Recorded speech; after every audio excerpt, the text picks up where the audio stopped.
Hello বন্ধুরা, আসসালামু আলাইকুম। আশা করি তোমরা সবাই ভালো আছো। তোমাদের জন্য আজকে নিয়ে আসলাম ফান্ডামেন্টালের জটিল সংখ্যা অধ্যায়ের আরও কিছু গাণিতিক সমস্যা নিয়ে। আমাদের আগের ভিডিওটিতে আমরা জটিল সংখ্যা অধ্যায়ের কিছু গাণিতিক সমস্যা নিয়ে আলোচনা করেছিলাম। তারই প্রেক্ষিতে আজকে আমরা এখানে আরও কিছু গাণিতিক সমস্যা নিয়ে আলোচনা করব। তো আমাদের এখানে প্রশ্নটাতে কী বলছে, যদি Z1 Z2 dot dot Zn belongs to complex number, যদি এখানে Z1 Z2 এবং Zn এগুলো যদি জটিল সংখ্যা হয়, তবে দেখাও যে পরমাণুর ভিতরে Z1 plus Z2 laser equal পরমাণু Z1 প্লাস পরমাণু Z2। আমাদেরকে এটা এখন এখানে দেখাতে হবে। তো এটা করার জন্য আমরা এখানে যে সূত্রগুলো ব্যবহার করব, সূত্রগুলো এখানে লিখলাম যে পরমাণু Z ফুল স্কোয়ারকে Z ইন্টু Z বার আকারে লেখা যাবে। তারপরে Z1 প্লাস Z2 বার থাকলে Z1 বার প্লাস Z2 বার এরকম ভেঙে ভেঙে আলাদা লেখা যাবে। Z1 ইন্টু Z2 বার হোল বার থাকলে তাকে Z1 বার ইন্টু Z2 লেখা যাবে।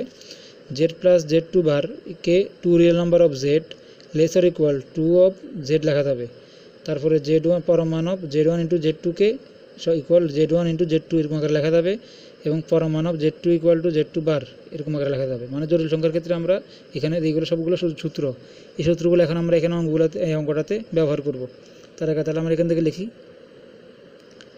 যেহেতু এখানে লেফট সাইডে Z1 প্লাস Z2 আছে, তো আমি এটাকে আগে এখন এখানে বর্গ আকারে লিখব, Z1 plus Z2 whole square.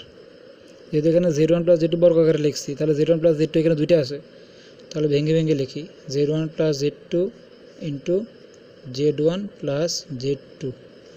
একটাকে লিখলাম, আরেকটাকে তার অনুমান দিয়ে আকারে লিখলাম। দুইটা লিখছি, একটাকে বার আকারে রাখছি, আরেকটাকে সাধারণ আকারে রাখছি। তো এখন কী করা যায়, Z1 plus Z2 whole square equal to Z1 plus Z2। এটাকে বার থাকলে আমরা জানি এখানে সূত্রের মতে Z1 প্লাস Z2 এগুলো করে বার থাকলে আলাদা আলাদা বার আকারে যোগ আকারে লেখা যাবে। তাহলে আমি এটাকে আলাদা আলাদা বার ভেঙে লিখতে পারি আলাদা বার আকারে Z1 প্লাস Z2 বার। তাহলে এখানে কি থাকে, Z1 plus Z2 whole square equal to, তাহলে Z1 এর সাথে একবার এটা গুণ করব, Z1 এর সাথে এটা গুণ করব, Z2 এর সাথে এটা গুণ করব, Z2 এর সাথে এটা গুণ করব। তাহলে Z1 এর সাথে যদি Z1 বার গুণ করি কি হবে, Z1 ইন্টু Z1 বার প্লাস Z1 এর সাথে Z2 বার গুণ করলে Z1 ইন্টু Z2 বার প্লাস Z2 এর সাথে Z1 বার গুণ করলে Z2 ইন্টু Z1 বার প্লাস Z2 এর সাথে Z2 বার গুণ করলে Z2 ইন্টু Z2 বার। এখন কি লেখা যাবে, Z1 প্লাস Z2 পরমাণু Z1 plus Z2 whole square. তাহলে এখানে কি লেখা যায়, আমরা জানি এই Z1 বার যদি একটা ফরমানের ভিতরে বার থাকে বা বার ফরমান ছাড়াও যদি বার থাকে, তখন তাকে বারটা উঠিয়ে শুধু Z লেখা যাবে। তাহলে আমরা এখানে এই ফরমানটা উঠিয়ে তখন শুধু Z1 লিখবো, তাহলে Z1 এখানে দুইটা থাকবে, দুটোটাকে যদি একসাথে ফরমান লিখি তাহলে ফরমান অফ Z1 স্কোয়ার হবে প্লাস এই দুটো যেভাবে আছে এটাও এই দুইটা এভাবে লিখে রাখে দিছি, প্লাস Z2 ইন্টু Z1 বার প্লাস এটাকে একরকমভাবে Z2 ইন্টু Z2 বার আছে, Z2কে বার উঠে লিখলে কী হয়, Z2 দুইটা হয়, তাহলে পরমাণু Z2 স্কোয়ার এভাবে লিখতে পারি। তাহলে এখানে Z1 plus Z2 whole square equal to, তাহলে এখানে আছে Z1 হোল স্কোয়ার প্লাস এখানে আছে Z1 Z2 বার প্লাস দেখো এখানে কি আছে Z2 ইন্টু Z1 বার। তো আমরা তো সূত্রে একটা জিনিস লিখছি, যদি এই যে Z2 ইন্টু Z1 বার, Z1টা আগে আছে সমস্যা নেই, যদি গুণাকারে আছে আগ পিস থাকতে পারে, Z1 বার ইন্টু Z2 এরকম যদি থাকে, Z1 উপরে বার ইন্টু Z2 এরকম আকারে থাকলে তাকে Z1 ইন্টু Z2 বার হোল বার এরকম আকারে লেখা যাবে। যেহেতু আমরা দেখতেছি এখানে Z2 ইন্টু মানে Z1 বার ইন্টু Z2 এরকম আকারে আছে, তাহলে আমরা এটার পরিবর্তে এখানে এই Z1 ইন্টু Z2 বার হোল বার আকারে লিখতে পারবো এটাকে। তাহলে এটা কী লিখবো আমরা, এটা পরিবর্তে এটা লিখবো Z1 ইন্টু Z2 বার হোল বার। এই Z2 ইন্টু Z1 বার এটার পরিবর্তে আমরা সূত্রের মতে এটা লিখতে পারছি এভাবে, প্লাস পরমাণু Z2 বার এটা যেভাবে আছে এভাবে লিখে ফেলছি।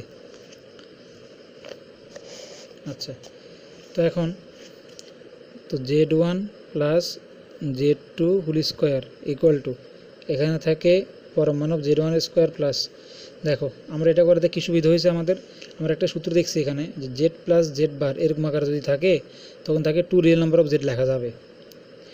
তাহলে এখানে ঠিক দেখতেছি একরকমভাবে আমরা এখানে এই Z1 ইন্টু জেড বার এটাকে সবটাকে আমরা জেড ধরবো, আর Z1 ইন্টু জেড বার এটা তো জেড আছে, তাহলে এই দুটার ক্ষেত্রে কী হয়, এটাকে আমরা যদি সবটাকে জেড ধরি তাহলে এটা জেড প্লাস এই সবটা তো জেড ধরছি, জেডটা তো এখানে আছে জেড বার, তাহলে এটা জেড প্লাস জেড বার এরকম আকারে আছে না, মানে সবটাকে আমি মনে মনে ধরছি এখানে জেড, আর এটাকে তো এটার উপরে বার আছে, তাহলে এটা তো জেড ধরছি, জেড তো এটা জেড জেড দুটোটা তো একই, তাহলে এটা জেড বার আকারে আছে, তাহলে এখানে জেড প্লাস জেড বার এরকম আকারে আছে এটা, তো জেড প্লাস জেড বার এরকম আকারে যদি থাকে তখন তাদের পরিবর্তে কী লিখতে পারি, জেড প্লাস জেড বার এরকম আকারে থাকলে তাদের পরিবর্তে আমরা 2 রিয়েল নাম্বার অফ জেড এটা লিখতে পারি।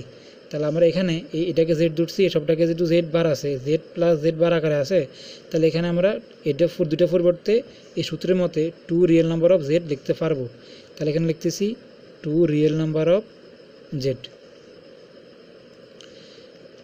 প্লাস Z2 পরমাণু Z2 হোল স্কয়ার যেভাবে সেটাভাবে বসাই ফেলছি। আচ্ছা, তাহলে এখন কী হয় দেখো, এই Z1 plus Z2 whole square, আচ্ছা এখানে এখন চিহ্নটা দিলাম না, চিহ্নটা কাজ করতেছি একটু পরে, Z1 হোল স্কয়ার লিখে ফেলছি প্লাস, দেখো এখানে সূত্রটাতে কী ছিল, Z plus Z bar equal to 2 real number of Z, 2 real number of Z লেখা যাবে। তখন আমরা এখানে 2 রিয়েল নাম্বার অফ জেড না লিখে শুধু 2 অফ জেড লিখবো, তখন এখানে সমান থাকলে এরকম হয়, এখানে যখন আমি এই 2 রিয়েল নাম্বার অফ জেডের পরিবর্তে 2 অফ জেড লিখবো তখন সমানের পরিবর্তে এখানে অসমতাটা বসে যাবে, মানে লেস আর ইকুয়াল বসে যাবে। ঠিক একইরকমভাবে আমরা এখানেও যদি 2 রিয়েল নাম্বার অফ জেড এটার পরিবর্তে শুধু 2 অফ জেড লিখতে চাই, তাহলে এর আগে যে সমানটা ছিল সেটা পরিবর্তে এখানে অসমতা চিহ্নটা বসে যাবে। কেন বসতে সেটা বলতেছি, দেখো এখানে 2 রিয়েল নাম্বার অফ জেড মানে এখানে জেডের মান ধনাত্মক ঋণাত্মক যে কোনো কিছু হতে পারে, যেহেতু এটা বাস্তব সংখ্যা রিয়েল নাম্বার অফ জেড, মানে এখানে জেডের মান ধনাত্মক হতে পারে বা ঋণাত্মক হতে পারে। যখন আমি এটা পরিবর্তে রিয়েল নাম্বার উঠে দিয়ে শুধুমাত্র এখানে জেড মানে তো এই Z1 প্লাস জেড বার, এটা Z1 ইন্টু Z2 বার, এটা হচ্ছে সবটা হচ্ছে জেড। তো যেহেতু এখানে আমি 2 রিয়েল নাম্বার অফ জেড, এখানে Z1 এবং Z2 জোনটার ভিতরে হয় দুটোটা একটা ধনাত্মক হতে পারে ঋণাত্মক হতে পারে, তবে আমি এই real number of Z1 into Z bar এটা পরিবর্তে যখন 2 অফ জেড লিখবো, মানে 2 অফ জেড হচ্ছে এটা 2 অফ Z1 ইন্টু Z2 বার এটা লিখবো, তখন এটা তো আর এখন ধনাত্মক ঋণাত্মক না, এটা ঋণাত্মক হলেও পরমাণু থাকার কারণে এটা এখন ধনাত্মক হয়ে গেছে। তাহলে দেখো এখানে Z1 স্কোয়ার এটাও বর্গযুক্ত রাশি, Z2 স্কোয়ার এটাও বর্গযুক্ত রাশি, তাহলে এখানে ঋণাত্মক আসলেও সমস্যা না, এটা ধনাত্মক হয়ে যাবে। কিন্তু 2 real number of Z1 into Z2 বার এটা কি ধনাত্মক না ঋণাত্মক আমরা জানতাম না, তখন এই 2 real number of Z1 into Z2 বার এটা পরিবর্তে আমরা 2 অফ জেড লিখছি, Z1 ইন্টু Z2 বার লিখছি, তখন এখন বোঝা গেল এর ভিতরে যদি ঋণাত্মক মানও আসে পরমাণু থাকার কারণে এটার ভিতরে এটা ধনাত্মক হয়ে যাবে। তাহলে এখানে এই সম্পূর্ণ লাইনটা এই প্লাস Z2 বার, এই সম্পূর্ণ লাইনটা এখন 0 থেকে বড় হয়ে গেছে, সেজন্য এটা লেসার ইকুয়াল লিখছি, মানে এই ফার্স্টটা কি এখন বড় হয়ে গেছে, এটা এখন আগের মতো সমান থাকবে না, এখন এই অংশটা কি বড় হয়ে যাবে। আচ্ছা, তাহলে কি হয়, Z1 plus Z2 whole square lesser equal, তাহলে এখানে দেখো a স্কোয়ার প্লাস 2, আচ্ছা দেখো এখানে একটা কাজ করি, Z1 স্কোয়ার প্লাস 2 ইন্টু, তো দুইটা Z1 এবং Z2 দুইটা যদি পরমাণুর ভিতরে একসাথে গুণ আকারে থাকে তখন তাদেরকে আলাদা আলাদা পরমাণু আকারে লেখা যাবে। এই যে এরকম Z1 ইন্টু Z2 যদি একসাথে পরমাণুর ভিতরে থাকে তাদেরকে আলাদা Z1 ইন্টু Z2 পরমাণু আকারে লেখা যাবে। তাহলে আমি এখানে দুটোটাকে আলাদা আলাদা লিখতেছি, Z1 ইন্টু Z2 বার থাকলে বার উঠিয়ে লেখা যাবে, Z2 বার উঠে লিখছি, প্লাস এখানে Z2 হোল স্কোয়ার। তাহলে এটা দেখো এখানে Z1 plus Z2 whole square less or equal, তাহলে এটা a square plus 2ab plus b square, তাহলে এটা a plus b whole square সূত্র চাইতেছে, এখানে a কত, a হচ্ছে Z1 প্লাস b, b মানে কত Z2, তাহলে এটা কি, এটা a প্লাস b হোল স্কোয়ারের সূত্র। এখন উপপক্ষ থেকে বর্গ বাদ দিই, তাহলে ফাইনালি কি থাকে, Z1 plus Z2 less or equal পরমাণু অফ Z1 প্লাস পরমাণু অফ Z2। আমাদের প্রমাণ এটা করতে বলছে, আমাদের প্রমাণ চলে আসলো, এটা কি প্রমাণিত বা দেখানো হলো।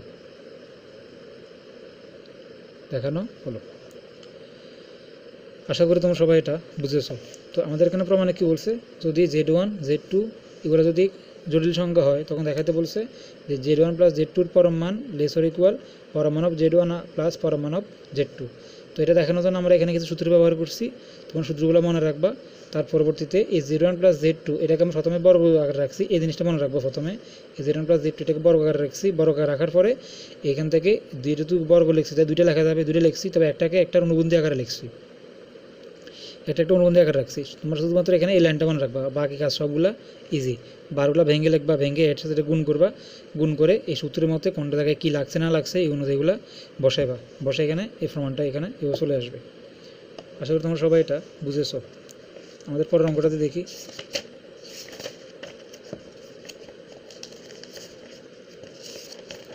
তো আমাদের পরের প্রমাণটাতে কী বলছে, আমাদের পরের প্রমাণটাতে বলছে দেখাও যে alpha plus root over alpha square minus beta square পরম মান প্লাস আলফা মাইনাস পরম মানের ভিতরে alpha minus root over alpha square minus beta square.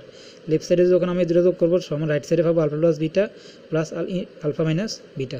এটা আমাদেরকে এখন এখানে দেখাতে হবে। তাহলে যেহেতু এখানে alpha plus root over alpha square minus beta square আছে, প্লাস এখানে পরম মানের of alpha minus root over alpha square minus beta square আছে, আমরা দুটাকে বর্গ করি। তাহলে কী লেখা যাবে, alpha plus alpha square minus beta square, এটা প্লাস এটা আবার লিখতেছি alpha square minus beta square. এই দুটাকে আমি বর্গ করবো, এই লেফট সাইডে দুটাকে বর্গ করবো, বর্গ করে এখান থেকে আমরা কাজ করে এই জিনিসটা এখান থেকে আনবো। তাহলে এখানে বর্গ করা কী হয়েছে দেখো, তাহলে এটা A plus B whole square সূত্র যাইতেছে, তখন এটাকে আমরা এখন A plus B whole square সূত্র করবো। তাহলে সূত্র করলে কী হয়, A square alpha plus root over alpha square minus beta square, তাহলে এটা A square plus 2ab 2 into alpha plus root over alpha square minus beta square 2a into B, B হচ্ছে alpha minus root over alpha square minus beta square. তাহলে এখানে আমরা এটা 2a into B এটা লিখছি, plus B square, B হচ্ছে alpha minus root over alpha square minus beta square whole square. তাহলে আমরা এখানে alpha plus alpha square minus beta square plus ফরম মান of alpha minus root over alpha square minus beta square এই দুটাকে বড় করে এখানে A plus B whole square সূত্র করে এই জিনিসটা এখানে লিখছি। এখন আমরা এখানে এই বর্গযুক্ত পদগুলো একসাথে লিখি। তাহলে এখানে alpha plus root over alpha square minus beta square whole square plus এই বর্গযুক্ত পদটা আগে লিখতেছি alpha minus root over alpha square minus beta square plus 2ab এটা এখন লিখতেছি 2 into alpha square minus beta square into alpha minus root over alpha square minus beta square. তাহলে আমরা এখানে এই যে বর্গযুক্ত পদগুলো একসাথে রাখছি আর 2ab এটা পরে রাখছি, আলাদা করে রাখছি। তো দেখো এখানে আমরা এখন একটা সূত্র করতে পারি যে এটা আমরা যে এ ধরি আলফাকে ধরি আর root over alpha square minus beta স্কোয়ারকে বি ধরি, তাহলে এটা A plus B whole square plus এটাকে এ এটা B A minus B sorry এটা হোল স্কোয়ার যাইতেছে। তো আমরা একটা অনুসিদ্ধান্ত জানি যে 2 into A square plus B স্কোয়ারের অনুসিদ্ধান্ত কি, A plus B whole square plus A minus B whole square. তো আমরা যেহেতু এখানে A plus B whole square plus A minus B whole স্কোয়ারটা যাইতেছে মানে রাইট সাইডটা যাইতেছে, তাহলে আমরা দুটো পরিবর্তে 2a স্কোয়ার প্লাস বি স্কোয়ারটা লিখতে পারবো। তো দুই সাথে জন্য যদি গুণ করে ফেলি 2a square plus 2b square লিখতে পারবো। তাহলে আমি এখানে লিখি সরাসরি 2a square plus 2b square, B মানে এখানে alpha square minus beta square, 2a square plus 2b square এখানে লিখছি অনুসিদ্ধান্ত। এই অনুসিদ্ধান্তটার মতে A plus B whole square plus A minus B whole square সাথে তুলনা করে দুইটাকে, এটাকে এ দুইটাকে বি ধরি, এটাকে এ দুইটাকে বি ধরি, তাহলে এটা A plus B whole square plus A minus B whole square দিয়েছে। যেহেতু এই দুইটা অনুসিদ্ধান্তের রাইট সাইডে যাইতেছে, তাহলে এটার পরিবর্তে আমি অবশ্যই 2a square plus B square লিখতে পারবো। তো দুই সাথে গুণ করে লিখছি আর কি, যে 2 into A square plus 2 into B square plus এখানে 2 ইন্টু দেখো এটা এ 2 বসাই ফেলছি, দেখো এটাকে এ দুইটা যেহেতু বি ধরছি তাহলে এটা A plus B into A minus B যাইতেছে। তাহলে এটা A plus B into A minus beta কিসের সূত্র, এ স্কোয়ার মাইনাস বি স্কোয়ারের সূত্র। তার আমরা লিখতে পারি A square minus B square, B মানে alpha square minus beta square, তাহলে alpha square minus beta square, তাহলে এটা A square minus B square লিখলাম। এটা হচ্ছে এ, এটা হচ্ছে বি, তাহলে A plus B into A minus B, তাহলে এটা স্কোয়ার মাইনাস বি সূত্র এটা লিখলাম। তাহলে এখানে কি লেখা যায় 2 alpha square plus 2 into root over alpha square minus beta square whole square plus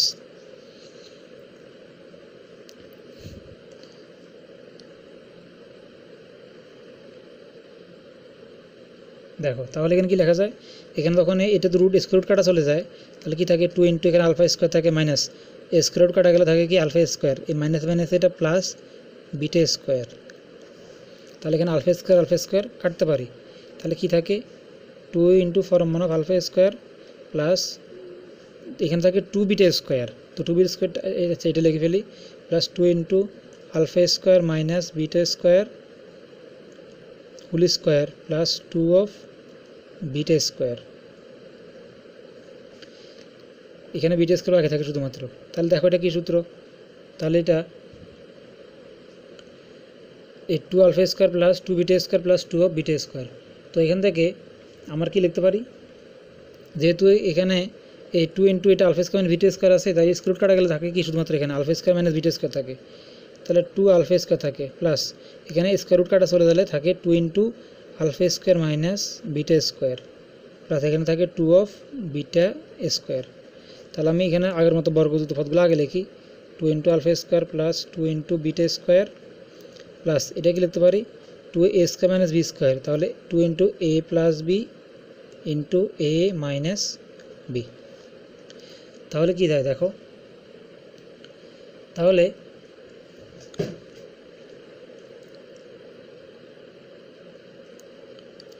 দেখো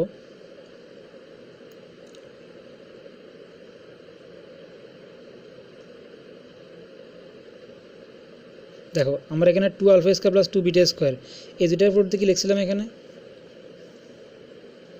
যে 2 alpha square plus 2 beta square, তো আমি এটা অনুসিদ্ধান্ত আগের মতো তুলনা করি যে 2 a square plus 2 B square, তাহলে a plus B whole square plus a minus B whole square লিখতে পারবো, তাহলে আমি এটাকে এখান থেকে যদি একটা 2 কমন নিয়ে ফেলি তাহলে কি থাকে alpha square plus beta square plus 2 of alpha plus beta into alpha minus beta, তাহলে তো 2 into A square plus B square এটার সাথে এটা ডিসের অনুসিদ্ধান্তটা 2 into A square plus B square, তাহলে কি লিখতে পারবো A plus B whole square plus A minus whole square, তাহলে এই দুটা পরিবর্তে আমরা লিখতে পারবো A plus B whole square plus A minus B whole square, আর বাকি যেটা সেভাবে বসা ফেলছি 2 into alpha plus beta into alpha minus beta, তো কী সূত্রটা দেখো এ স্কোয়ার প্লাস 2ab প্লাস B square A square plus 2ab প্লাস বি স্কোয়ার, তাহলে এটা কিসের সূত্র, এটা হলো আলফা প্লাস বিটা এবং আলফা মাইনাস বিটা হোল স্কোয়ারের সূত্র, তো আমরা তাহলে কি পাইলাম হোল স্কোয়ার পাইলাম, তো দেখ আমরা যেহেতু আমাদের প্রশ্ন এখানে এই লাইনটা আমরা যদি এক লাইনে লিখি তাহলে কী হয়, তাহলে আমরা এখানে alpha plus root over alpha square minus beta square plus alpha minus root over alpha square minus beta square এটা হোল স্কোয়ারকে কি এটাকে করে কী পাইছি alpha plus beta plus alpha minus beta whole square, তাহলে আমি এটা সম্বন্ধে এটা পাইছি, তাহলে এটা লিখতেছি, সুতরাং alpha into alpha plus root over alpha square minus beta square এটা plus alpha minus root over alpha minus square minus beta square এটা হোল স্কোয়ার, এটা সমান কী পেয়েছি আমরা এখানে alpha plus beta plus alpha minus beta whole square এটা পাইছি আমরা, ওপর থেকে আমরা তখন বর্গটা স্কোয়ারটা বাদ দিয়ে দিব, তখন কী পাবো, সুতরাং পাবো আমরা alpha plus root over alpha square minus beta square plus alpha minus root over alpha square minus beta square equal to alpha plus ফর্ম মান of alpha plus beta plus ফর্ম মান অফ আলফা মাইনাস বিটা, বেশ আমাদের প্রমাণ হয়ে গেল, তাহলে আমাদের বলছে যে ফর্ম মান of alpha plus root over alpha square minus beta square plus ফর্ম মান of alpha minus root over alpha square minus beta square এই দুটার মান কত আসবে আলফা প্লাস বিটা ফর্ম মান প্লাস ফর্ম মান অফ আলফা মাইনাস বিটা, তাহলে আমরা এখানে দুইটা প্রমাণ করলাম, তাহলে এটা প্রমাণিত, আশা করি তোমরা সবাই এটা বুঝেছো। তো আমাদের পরের অঙ্কটাতে দেখি,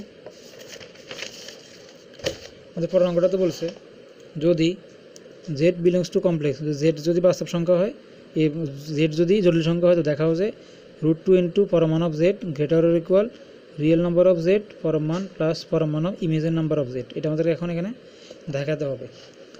তাহলে আমরা এখানে ধরে নেই, ধরি যেহেতু এখানে জেড চাইছে তো জেডের একটা মান ধরে নেই, জেড সমান কি এক্স প্লাস আই ওয়াই, যেহেতু এটা জটিল সংখ্যা বলছে তাহলে সংখ্যাটা আমরা জটিল সংখ্যাটা তাহলে এখানে জটিল আকারে হবে।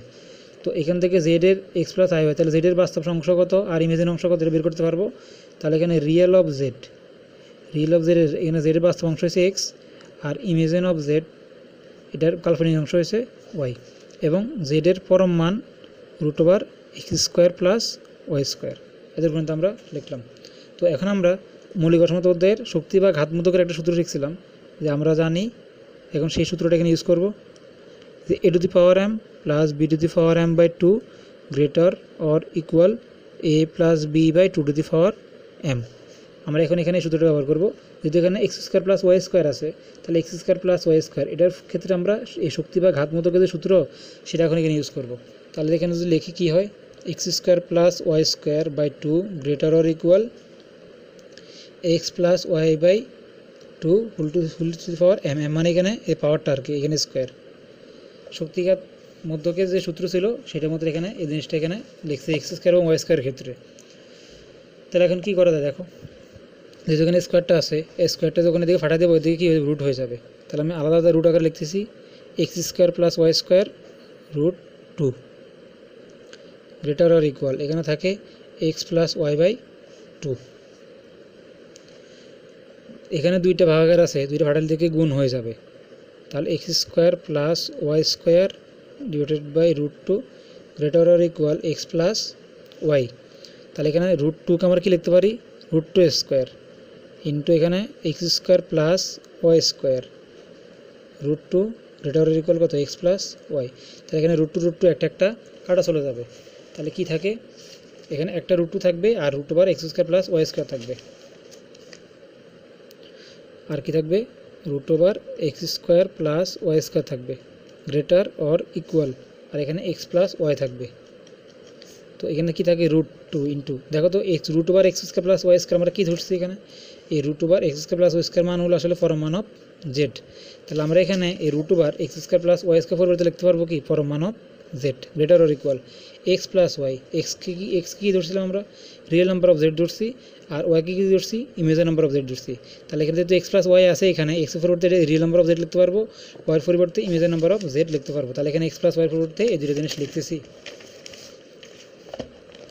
তাহলে এখানে কী হবে, real number of Z formula আকারে লিখি, সমস্যা নাই, আর ওয়াইকে ইমেজিন নাম্বার অফ জেড। ব্যাস, আমাদেরকে এটাই দেখানোর জন্য বলছে, যে √2 ইন্টু ফর্ম মান অফ জেড > ফর্ম মান of real of Z plus imagine of Z, form মান অফ ইমেজিন অফ জেড। তাহলে আমাদেরকে এটা দেখানোর জন্য বলছে, এটা দেখানো হলো। আশা করি তোমরা সবাই এই অঙ্কগুলো বুঝেছো। তো আমাদের পরের পার্টটিতে আমরা আরও কিছু গাণিতিক সমস্যা নিয়ে আসবো। তো তোমরা সবাই ভালো থাকো। আসসালামু আলাইকুম।